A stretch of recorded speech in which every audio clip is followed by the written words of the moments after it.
Welcome to the Nerd Party.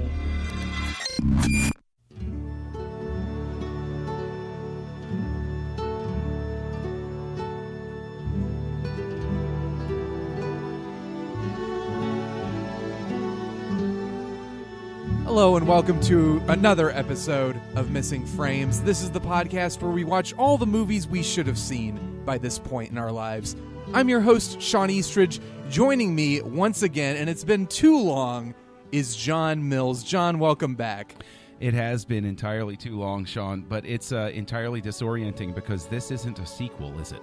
It's not a sequel. We're going to have to start from scratch with this one. Not only is it not a sequel, we're doing, I want to say for the first time since Twin Peaks, when we did the series and Fire Walk with Me, where you are the one introducing the movie to me. That's an excellent point. You're absolutely right.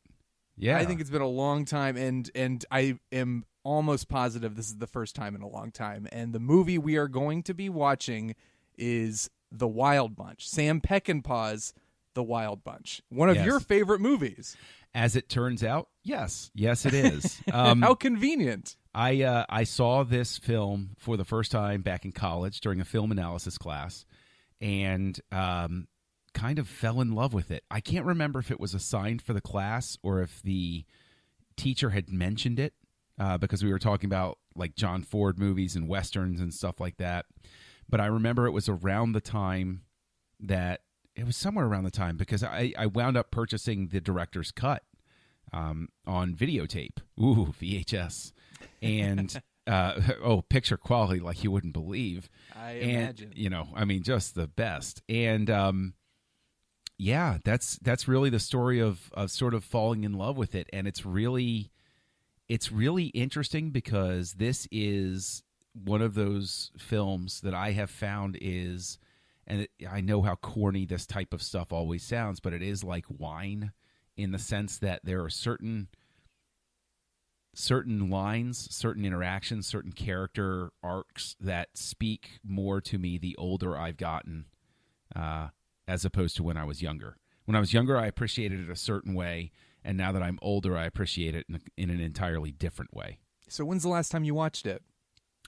Years ago, actually, many years ago. And it's one of those ones where it, in my opinion, it asks a lot of you emotionally and intellectually in terms of understanding and relating to these characters. And as a result, it's not something you lightly grab off the shelf. This is sort of like Heat.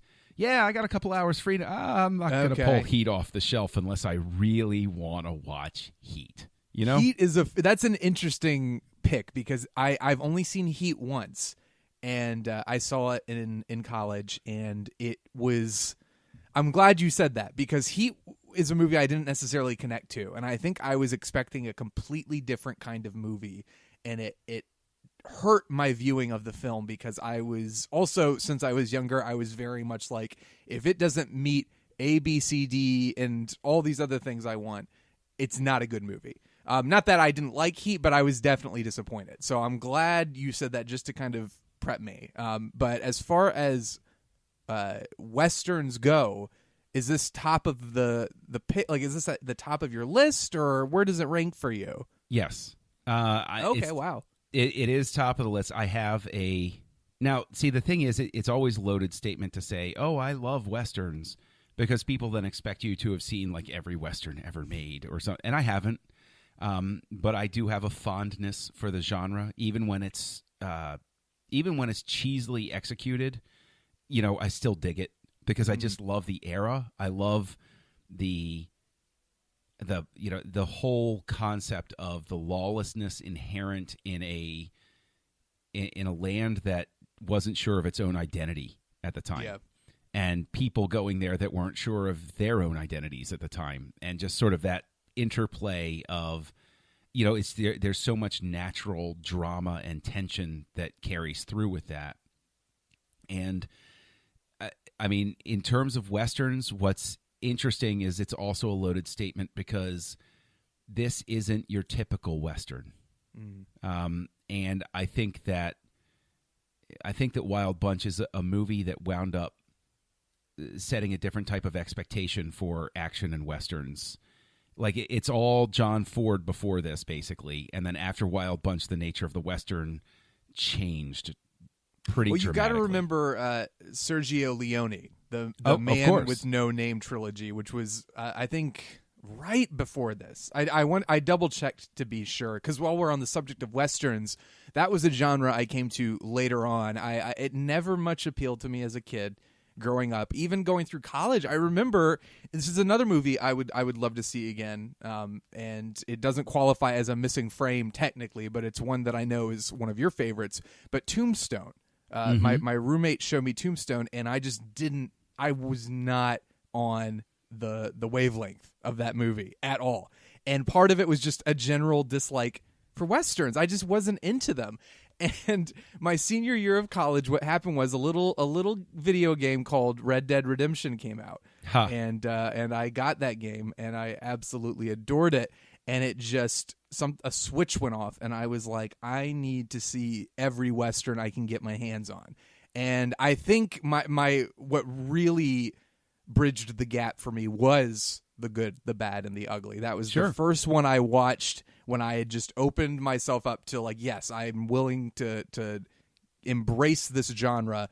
And I think that's such a great one to pick because it is so just visually stunning. It's got the classic archetype of Clint Eastwood. You've got a lot of elements to it that work. And then it just kicked the door open. I did Once Upon a Time in the West, The Searchers, Butch Cassidy and the Sundance Kid, all these movies, and really, really embraced the Western, but never got around to Wild Bunch for whatever reason.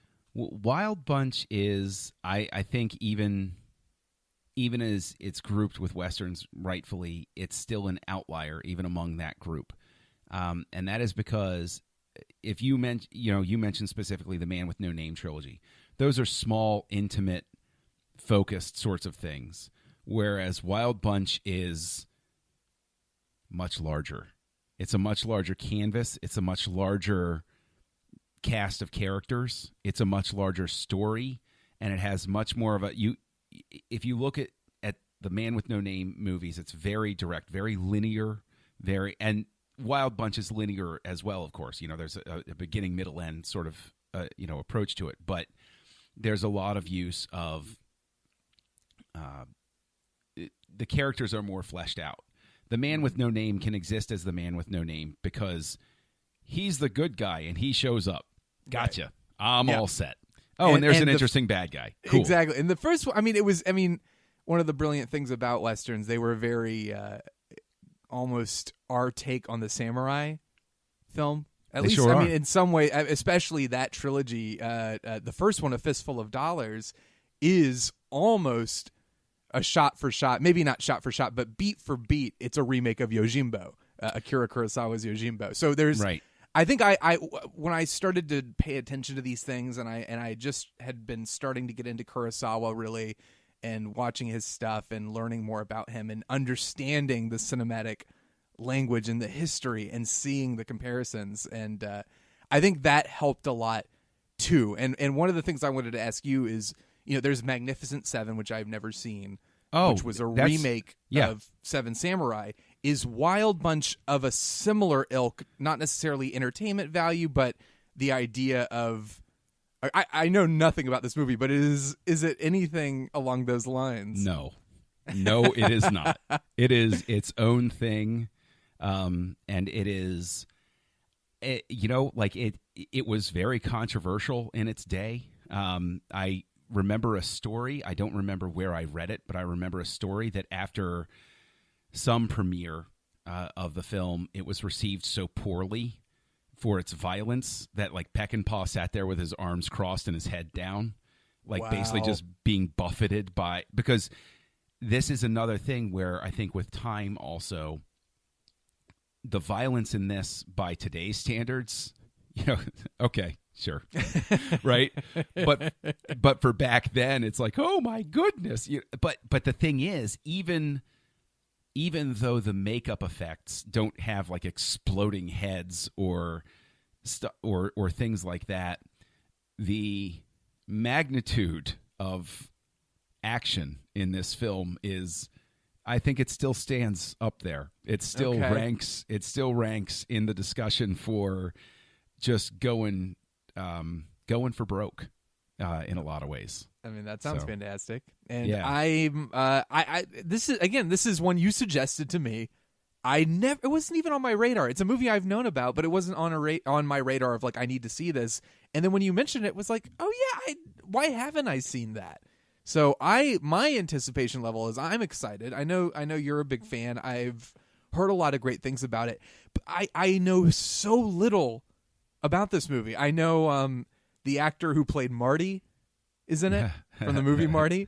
Sam Peckinpah. I've never seen a Sam Peckinpah. You mean movie. Ernest Borgnine? Yes, that actor. Yes, he's also in Escape from New York. So I haven't seen that either. What? That's another one I need to see. Yeah, John. Is Missing Frames has been an education in John Carpenter for me. Brad Gullickson. We just did Big Trouble in Little China, which I was a fan of. And that was a beautiful episode, and that's a beautiful film. That's an absolutely. You know what Jack Burton says in a situation like this? No, tell me, John. Well, no, I'm going to make everybody watch. Listen, you know what? Listen to the episode of Missing Frames that has to do with Big Trouble in Little China while watching Big Trouble in Little China, and then you'll get the joke. There Perfect. You go. Thank there you. Go. Plugging my own show for me. That's why I have you back all the time. But yeah, I know I don't know much about this movie. I've kind of purposely kept it. As you can tell, I'm extremely ignorant. All I know is it was released in 1969. Like you said, it was. I read a little bit about the violence, that it was very controversial when it came out. It sounds like it's going to be an interesting viewing experience at the very least. But I am genuinely excited to watch it. I'm glad that you are. I sincerely hope I haven't built it up too much. That's always a danger with these sorts of things. But I think that with your eye, you'll, even if you don't wind up loving it as much as I do, you'll be able to see and understand why somebody might. Fair enough. Well, let's find out, shall we? Let's.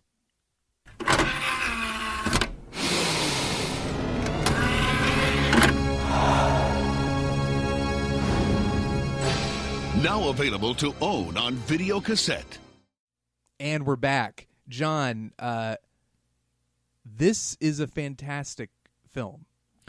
I'm so happy to hear you say that, Shawn. You have no idea.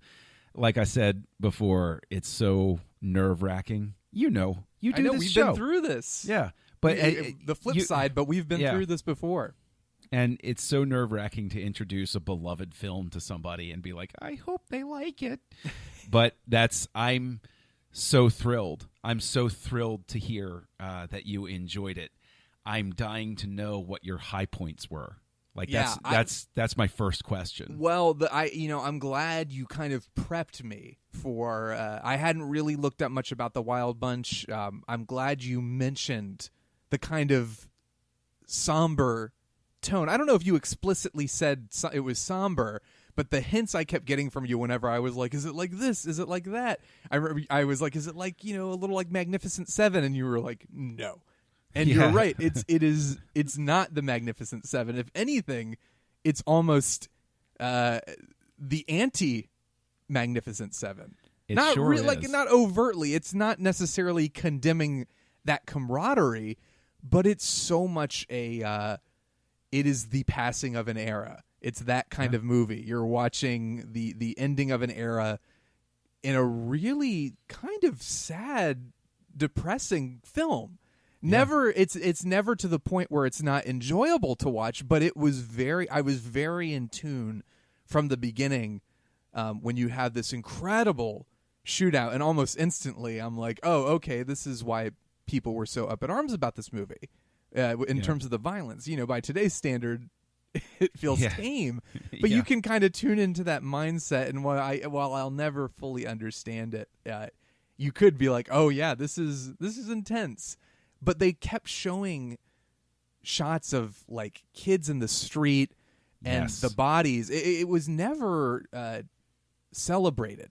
Their escape, and they get what they think is the silver. They get out of there, and instead of like a celebratory like dun dun dun dun dun, we're going off into the sunset, we did it. We stay with the town and the bodies on the street and people crying and mourning, and this, you know, everyone's angry and upset. Like, how can we let this happen? There's never a point in this movie where a victory feels like a victory. It's always feels kind of dirty. And that is, I think, you know, to get to the beginning, that's one of the most beautiful things about it, is it immediately establishes neither side is the good guys here. They both suck. Like, you don't like, you like people because, like, Ernest Borgnine is, you know, he's him. And so, Yes. like, there's that joyous energy that he has, but at the same time, there's that undercurrent of menace where you appreciate the fact that these are all terrible people, and it's not that the railroad wants to bring them to justice. It's that they're a problem, and the railroad just needs to kill them all. Like, we just want the problem over with. We don't care about jail. We don't care about a trial. You just take care of this problem. And just so everybody knows, we're not really spoiling anything. This is like the first 5 minutes of the movie, basically, that we're talking about here. But the stuff with the children, especially throughout the film, it's so telling. And I'll never forget the first time I saw this with a professor explaining it. Because it was in a film analysis class, so it's not like I was like, I don't understand this movie. It was like it was part of the discussion. But he drew special attention to the very beginning. You see them seeing children doing a really kind of terrible thing. They're torturing and killing. Well, I was like, what's the symbolism here? We're watching. It's a very stylized opening credits. You know, they freeze frame. It's black and white. It was almost like I was like, what's the pace? This is kind of throwing off the pacing. And it wasn't until the end of the movie where I kind of realized the opening is kind of, you're freeze framing this moment in time that is passing in a way. But I remember watching those kids and trying to pick it out, and just sort of as the film went on, I'm sure you're about to get to this, and I'm sorry to interrupt and ruin it. Oh, no. But No. like just feeling that sense of like everyone is just enjoying the spectacle and kind of like they invest themselves in this kind of violence. And in some ways the children are almost, I guess, the audience that ended up really embracing this movie despite the violence, or embracing the violence. I think really is that the movie has a pessimistic anthropology, that we tend to look back at childhood, and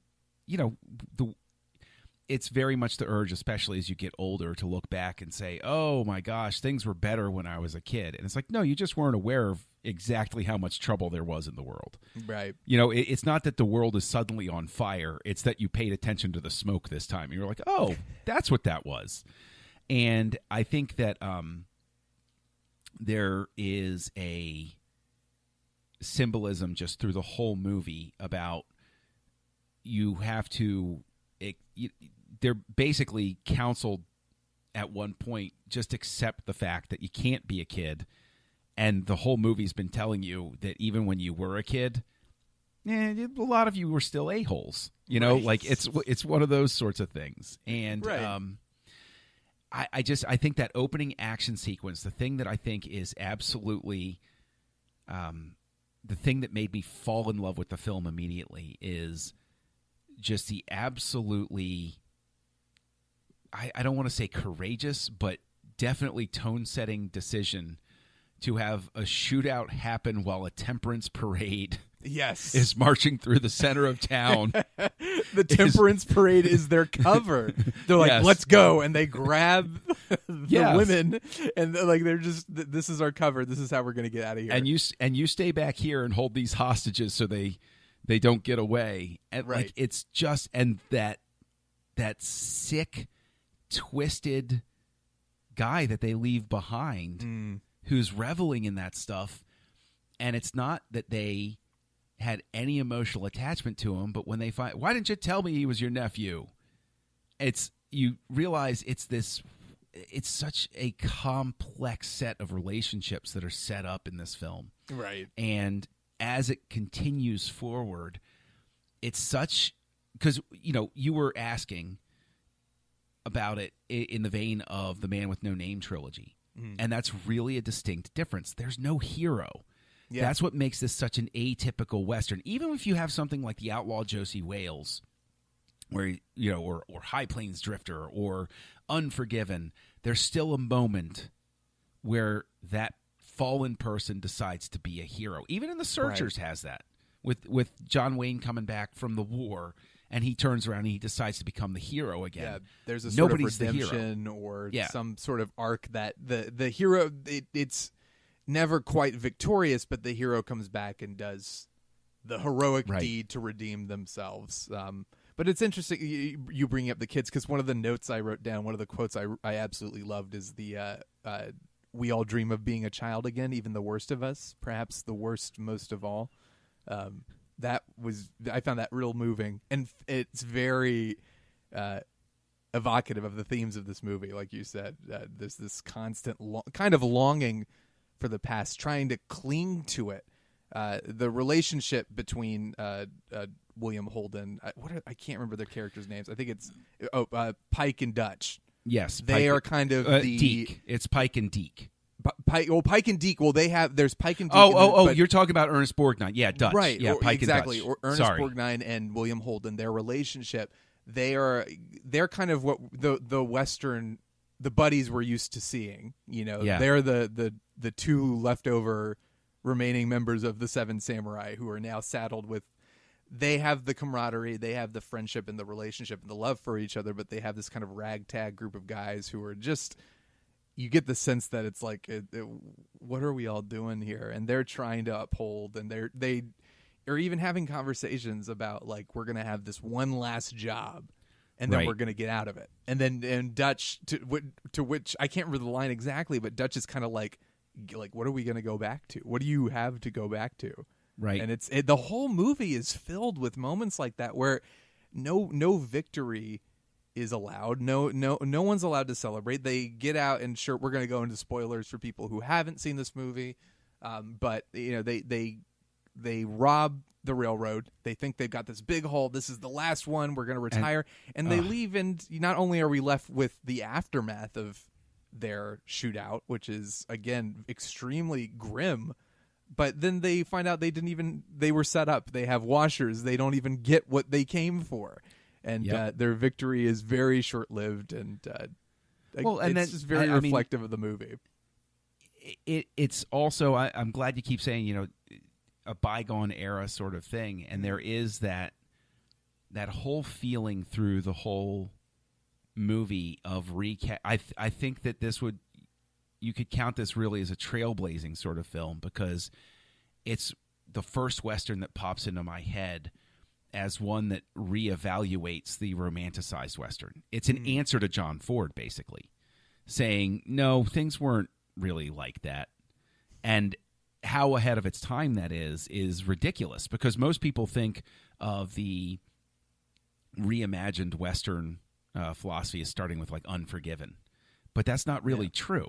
Yeah. And it's, so this is very much a forebear. And I think that one of the great sins of recent film history is this film is not talked about enough.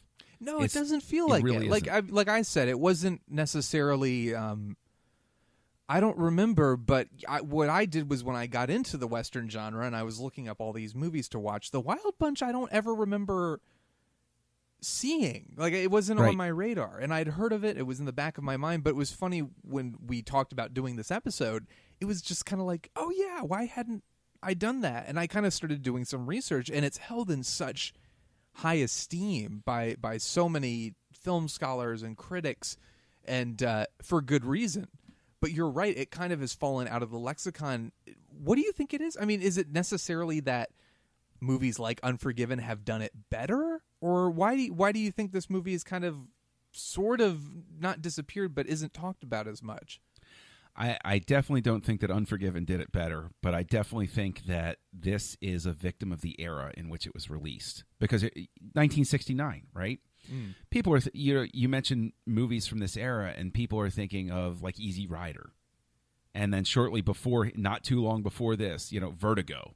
And then Star Wars shows up and Jaws shows up. So it really, in a sense, Godfather is 1972.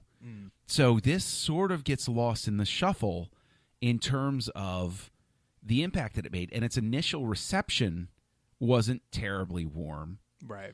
And so I think that works against it as well. You don't think of The Wild Bunch as, oh, yeah, that's one of those 60s films that challenged and changed things. And what's a real, I think, to turn that into a positive, what a real beautiful thing about that is it's almost like, especially, you're talking about, you started getting into the Western, it wasn't something you were always into. It's almost like when somebody discovers a band that you've loved for some time and they haven't gotten to that Most Magical album, and you go, oh, wait until you hear this one. And you put it on for them, and they go, they were even better than I thought. It's like, I know, right? Isn't this great? So I think, in a sense, I think that the beautiful thing is that it doesn't allow this to become cheapened, right? Well, because you go into an Easy Rider, and there's such an expectation set for it, you can't help but be disappointed. Yeah, part of me wonders, like you said, I think it is very much because it was so of its era, and I think a lot of it has to do with the violence. I think people were so put off by it, but that was the talking point. Like that when I was watching interviews with Ernest Borgnine and watching Leonard Maltin talk about this movie, and both of them relate stories about how the critic screening, or the first screening, critics were like catcalling them and mocking them, and like, how could you? The first question that Borgnine recalls is, why would you make this movie? And he was just so struck by that. Like, what do you mean? Why would we make it? It's a great movie. Like, we wanted to tell the story, but they were so put off by the violence. And part of me wonders if, because the violence so overshadowed the quality of the film, at least in that era, people just kind of dismissed it as kind of an exploitation film. Because this is also a big motivator for the Motion Picture Association getting together and coming up with the rating system. This is like, I think this was one of the first like big R-rated movies that like was out at the time. Like, it was a big controversy, but I almost feel like the violence overwhelmed the reputation in a way. People were so turned off by that they weren't paying attention to what it was really doing, and that it was really a condemnation of violence. The violence isn't glorified in this movie at all. It feels brutal and nasty. Right. Compare its approach to something like, and I'm not bad-mouthing the series because I adore it, but like Fast and the Furious, or even a Marvel movie. Violence is just, oh, cool, look, he snapped that guy's neck. Oh, cool, look, he hit him in the face with the shield. It's like, this movie takes the time to say, well, just so you know, look at all of the dead people. Yes. Look at all of these awful, terrible things that happen because people can be awful to each other. Yeah. And now I'm also going to say, you mentioned spoilers earlier, and yes, we're kind of getting spoilery, but I consider this a spoiler-proof film. I could tell you everything that happens in this, and it does not lessen the impact of what it's saying. What's happening on screen isn't what's happening in your heart or in your mind while you're watching it. Although I probably wouldn't have. I would not have appreciated knowing that they all die at the end. I mean, you kind of know it. It's just going there. But at the same time, the gut punch of seeing that happen. That moment, and this is very spoilery, but that moment when everything's frozen, when they've shot Mapache, and they look at each other, and you know what's about to happen. I can't watch that. And the thing is, it's even this thing of what's beautiful about it is that's the moment where these guys appreciate. It's almost it's Shakespearean. When Hamlet kills Polonius, spoilers, he says, he basically says, "Oh well, I know what's going to happen to me now, so I'm going to go get things all set and try to get about it." And that's that moment with them where they go, "There's no way this ends differently." Yes, I love that. So because let's just have fun. It was fun. hard to at first. It was like, what's going on? Is this like just so stylized? It's happening in slow motion. They're all kind of looking at each other. And then he laughs, and you realize it's just like he can't. Like nobody's doing. All right, well, let's just do this thing. But even that simple moment of killing Mapache is everything freezes because you realize even the statement that makes, whether it's intentional or not, of how the strong man, of how the dictator is powered purely by the illusion of invincibility. And it's shocking when a person like that gets killed because we could have. You mean we didn't have? That was the vibe. That's what I thought they were going for. Is like they didn't know how. Like at first they didn't know how to react, which I think is what it was. But it was confusing until Borgnine's character laughed and then just shoots the guy, and it's just like, oh my god! And then it goes nuts again. The carnage in this movie is off the charts. But like it's nasty. It's not really. You don't feel good about it. It's cool, and you can appreciate the technique. And he does a real interesting thing with intercutting when people are shot and falling. Yes. He intercuts a lot with two different people falling in two different locations, and it creates a weird sort of rhythm, and it's almost hypnotizing in a way. But you have the really cool moment where Holden's character goes into the room, shoots the guy behind the mirror, and you're like, yeah, he's such a badass. And then the girl shoots him. And you're like, what? And then he shoots her, and you're like, not one moment do we just get to like revel in like, oh, the heroism. There is no heroism. And I don't know whether I don't know what word to use for this, but how bizarre for a Western to show women performing a violent act, as opposed to being cowering. She sits there and uses his presumption that because she's a woman, she's not going to do anything to her advantage, and that's basically his downfall. Yes. And it's just this, again, Shakespearean thing of, well, you should have counted on that one guy. You know, look at where you are. And it's exactly. I mean, the whole thing ends. I mean, all the guys they end up dying. But the beauty of that is the movie is very focused on, in addition to kind of it's the passing of an era, it's kind of a No Country for Old Men. Like that could have been the alternative title of this movie, No Country for Old Men, because it feels that way, where it's like these guys don't have a place in this society anymore, and the times are moving. Every single moment with them. I mean, I remember when they were leaving the Mexican village, Angel's Village, and I just remember that was the first moment where I was like, oh, they're really, really milking this theme of like these guys are the ending, the passing. They're like seeing them off, and it's almost like a funeral dirge. They're kind of like it goes on and on and on, and it's beautifully shot. But that's inherent throughout the film, but beyond that, there's a strong theme of camaraderie and what it means to be in a gang like this, and the importance of loyalty and family, which are the only positive ideals that they kind of cling to almost as justification for what they're doing.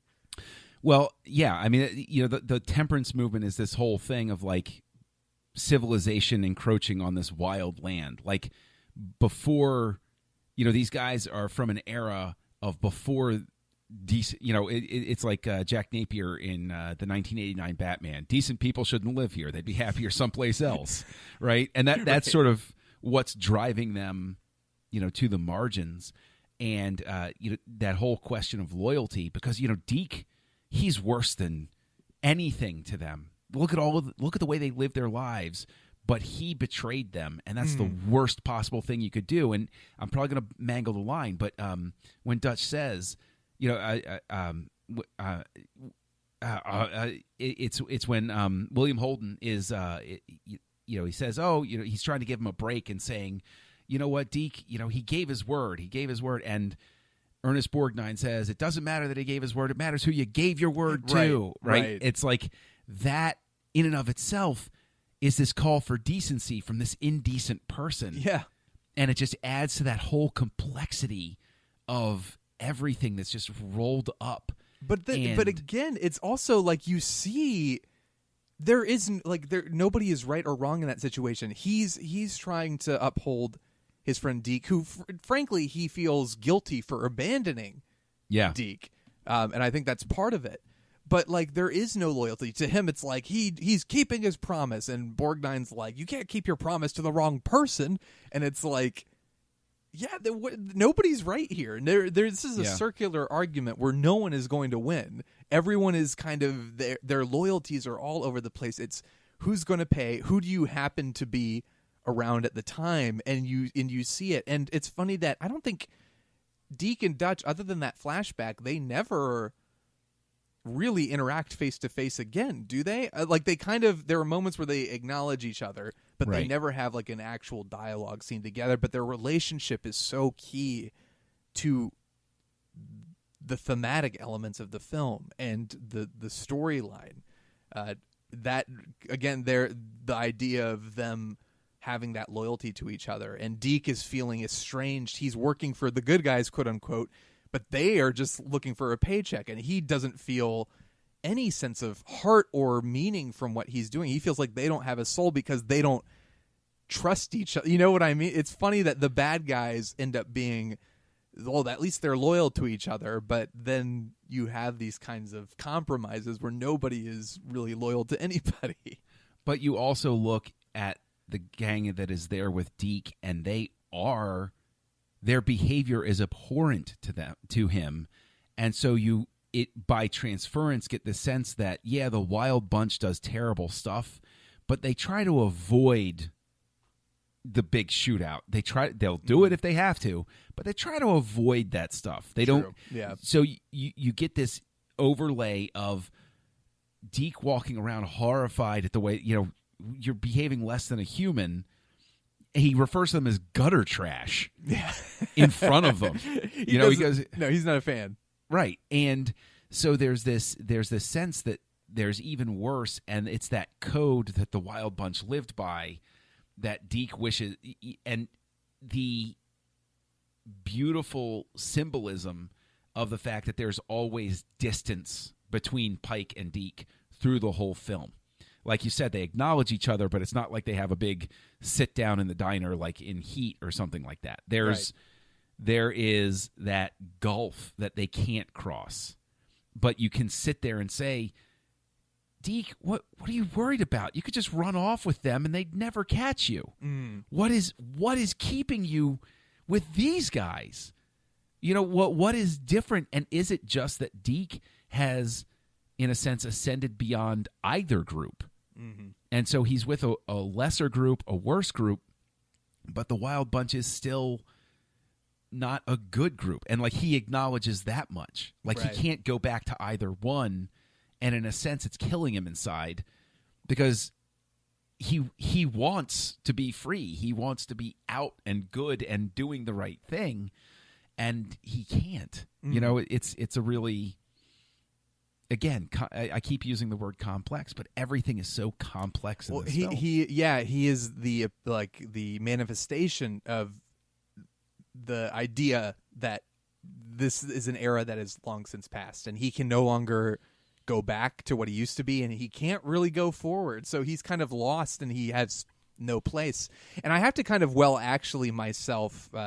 Because truthfully, I say nobody has loyalty to anybody, but the theme of the movie also seems to be that if you don't have loyalty, you have nothing.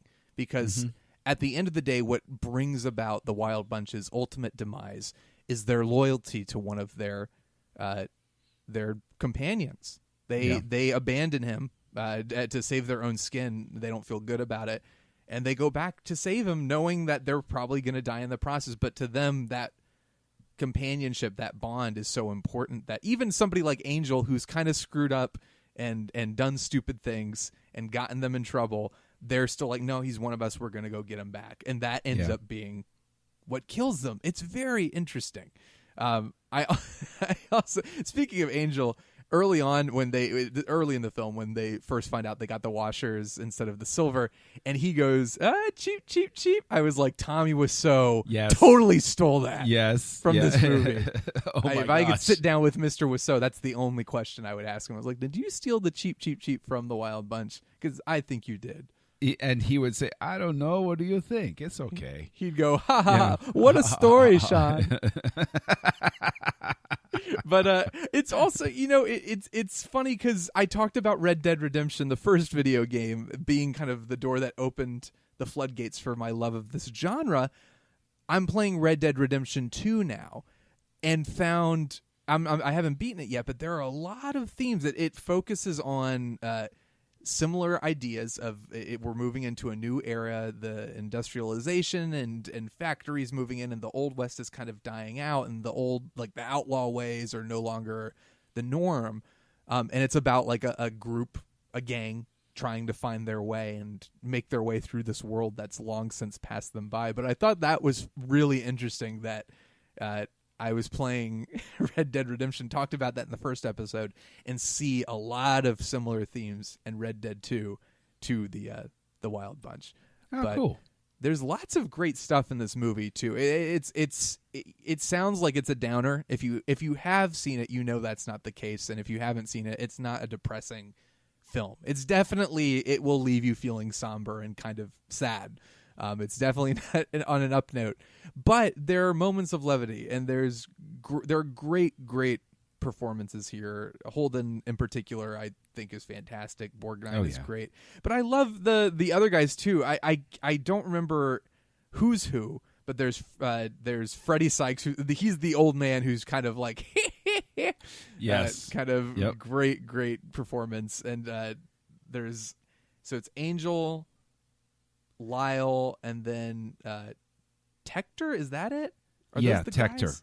Yes. Yeah. So there's in between these moments of like kind of like somberness, they'll go to like these camps and just like hook up with actual prostitutes. Apparently, they hired prostitutes for those scenes. Just so Peckinpah made a joke. He's like, I wanted to make sure that I could always tell the press that Warner Brothers hired prostitutes for the actors.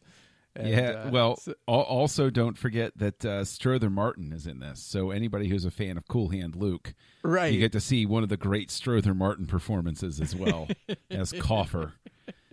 Right, but the action in this movie is fantastic, and again, they kind of they undermine your expectations because you're constantly being shown the aftermath of the horrors of the shootouts.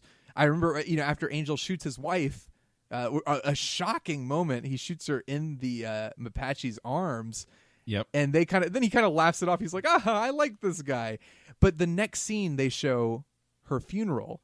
Like they bring the body through. Again, you're always seeing the consequences of the action. Whereas in other movies, it might be dismissed or like, oh, whatever. But there's a lot of great action in this movie. But I started wondering, I'm like, was there no humane society on set to watch these poor horses? Because they knock them down hills, they bury them in sand, they blow them up on a bridge. Sarah, my wife, happened to walk in, and she was not happy at all about that moment. I always find it funny how harm to animals seems to elicit a bigger reaction than harm to humans in films. It's why we always have to save the dog now. Right. Unless it's John Wick. Yes. Well, I mean, that serves a story purpose. So, right. But no, I'm talking like Independence Day. I'll never forget the theater breaking out into laughter as like the tunnel's exploding and the dog Are you talking slow about motion. One of the single greatest moments in cinema? Boomer the dog running to safety. I'm talking about fireball. I'm talking about a moment in cinema history. But I don't know. I guess I didn't look at the credits, but I don't think that they had the Humane Society on set back in those days. There's a scene in the movie where it's a fantastic scene. I mean, the movie's full of incredible action. It's funny because it's a commentary on violence and it is not in favor of violence at all, but at the same time, the action sequences are really well shot and put together, and you have to admire them. But there's a great scene where their opponents are on the bridge. Deke and his ragtag group are on the bridge, and the Wild Bunch blows the bridge up, and in slow motion, you very clearly see these are real horses and real people plummeting into the river. And all I'm thinking is like, my God, a horse had to have died on set. Like, this is insane. I don't know if a horse did or not, but a quick head count of looking at the horses swimming downriver seemed to confirm they made it through okay. They made it okay. And right. that's just what I'm very glad they have the shot of the horses swimming afterward, because that gives me at least the mental out to be like, okay, everybody made it through all right. And the thing is, if anybody was going to die in that sequence, the horses were actually less likely than the guys who were potentially getting trapped under them. Right. And so that had to be, I mean, it would have been great to interview the stuntmen who worked on that film, because there were a lot of things that were, very, very tricky, undoubtedly, to pull off. Yes. So I am really, in all of this movie, kind of amazed that it got so beat up when it was released. It's amazing what time will do when you can look back on a movie and kind of look at it outside. I think people were so taken aback by the fact that there was so much violence and blood, and the gunshots, the squibs had blood, and the blah, blah, blah. But you look at the film, and it feels like a statement against violence and a condemnation of that. And like you said, Unforgiven kind of visits similar themes. But I don't know. I'm kind of with you. I think I might prefer The Wild Bunch as much as I do love Unforgiven. Is there anything about The Wild Bunch that doesn't hold up for you watching it again? Is there anything that stood out to you as a weakness of it? No. I can and the thing is, I know that this makes me sound like, dyed-in-the-wool fanboy apologist sort of thing, but I can honestly say that I've had a relationship with this film for long enough, and I've revisited it at different points in my life, and I actually come to love it more and more as I get older, because there are certain things about it that ring really, really true about how coming to terms with your choices in life, coming to terms with not being able to go back, and themes of betrayal and friendships and the complexity of wanting to defend the person that's no longer part of there are so many things that as you gain life experience are so much even more resonant as you go forward. I can't think of a moment in this film that I would change or take out. What about you?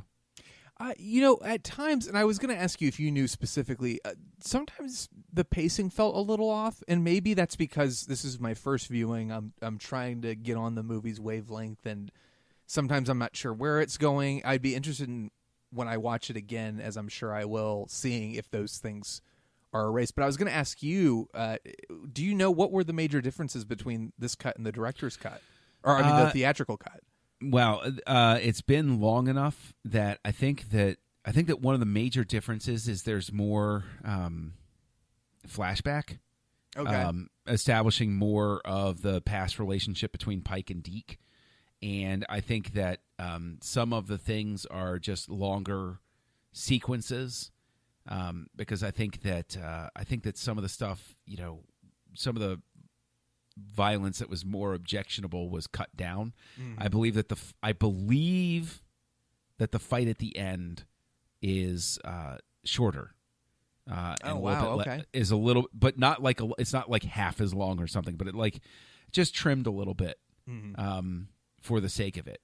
And because after all, the score of that magnificent ending is simply gunfire. So It's probably a lot easier to trim something like that instead of having to try to rescore it or anything. Right. Well, that's the interesting. A lot of these action sequences are just the sound effects, which I thought was very effective. Like the train sequence, you almost expect like this blaring heroic music on the soundtrack, but they just use the sound effects of the train and the machinery and the gunshots. there's no dressing it up to make it more glamorous than what it Right. really is, which was totally Peckinpah's intention. And how crazily intense is that train heist sequence? I loved it. I thought, I mean, this movie has one sequence after another of just this incredible. It's like it's film school in a nutshell. How you build tension and how you edit an action sequence and how you put together. Yeah, it was really.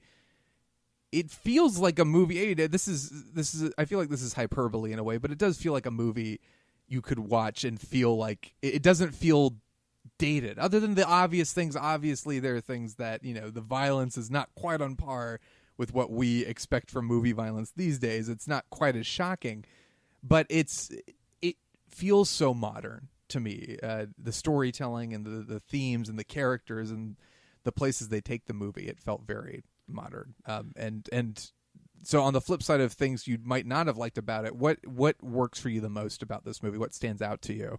Well, I just want to take it as an aside to say that to your point about it not feeling dated, about it feeling still relevant and all of that, this is like a Tarantino film before Tarantino existed. Right. It really is. It does feel that way, yeah. And I think that's the thing that I hope really helps us find a more modern audience, is the fact that this feels like a Tarantino movie. And I really think I'd love to see a double feature, although it would be the longest double feature in history of like this and Hateful Eight, right, sort of thing. I mean, this is shorter than Hateful Eight, everybody. So just so you know. It's also better. Much better. We'll debate Hateful Eight at some other time, but I can say that the things that really work best, that resonate most, and have just endeared it to me from the beginning, are the smaller dialogue moments. I love all of the action. I think the tension is great. I think the stunts are spectacular.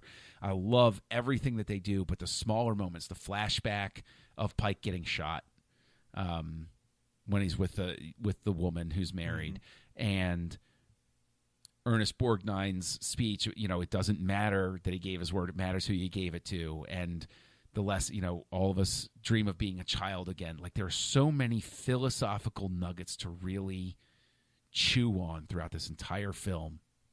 I think it is unquestionably, there's just something so comforting about a film like this being so philosophically rich. That's why those moments. And I can tell you also that Mapache's death is one of the most gratifying moments in cinema history, where you're like, good, no matter how else this goes, I'm glad that SOB ate it. Right. Yeah. It follows one of the big shock moments of the movie when he slits Angel's throat. Geez. So you want it more than anything. You're like, oh, thank you, finally. Right. Yes. But I'm with you. I was very pleasantly surprised by the contemplative nature of the film and the quiet moments and the scene of them leaving the village. That goes on so long, but it feels so necessary.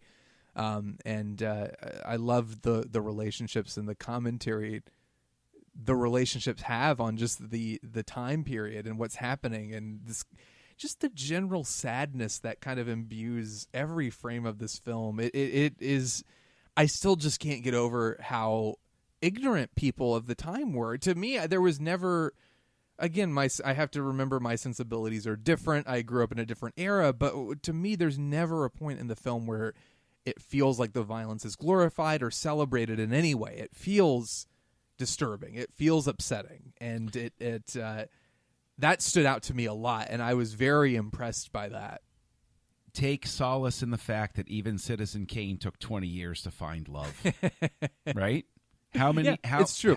How many films go underappreciated? Even Heat did. And then you find out what an incredible influence it was on somebody like Christopher Nolan. And so in a sense, these things do live on because they got to somebody and they were able to, carry that spark forward. So now that it's streaming on Netflix, I can only hope that more people discover it, because I really, really think the more people get their eyes on this, the more people will say, oh, wow, this is pretty great. So, yeah. I agree. Well, I think final ratings, let's say on a rating scale of cheaps, how many, one being the lowest and 5 being the highest, would you give The Wild Bunch? I give it 5 cheap, Sean. There you go. I'm going to give it 4 just because this is my first viewing and it's a lot to take in. But if I'm looking at it from a film perspective, from an analytical perspective, technique, and just everything it's trying to do, I feel like this is a 5 cheap movie. It is undoubtedly, even as I give it a 4-star rating, I know it's a masterpiece. And I feel like it's just... I need to digest it, and I need to watch it again, and really, totally fair. Having kind of looked at it, giving it another chance now that I am understanding and kind of talking through a few of these things with you. But it feels like a totally, it feels like a classic. It absolutely is, and it feels like an integral film that I hope people notice more, like you're saying. And I'm thrilled I had the opportunity. Thank you for showing it to me. Hey, anything I could do. I'm just glad Netflix was reading my brainwaves this time. So. Aren't we all? And if you'd like your brainwaves being read, check out thenerdparty.com, where we are always in tune with what you want. And you can't explain it, but you can check out the great podcasts. John, you have some great podcasts. Tell the people at home about it. Oh, sure. You can find me here on the network. I'm on Aggressive Negotiations, which is a Star Wars podcast, which we do deep dive stuff. It's not like breaking news or anything like that. We're doing philosophical stuff. Our most recent one, as of this recording, was dissecting whether people are making too much of Obi-Wan's lines about truths and points of view. So that was a fun philosophical one. And I'm also on RetroPerspective with Mike Schindler, where we are looking back at the year 1994 and celebrating 25 years of its influence on cinema. And that was a great year.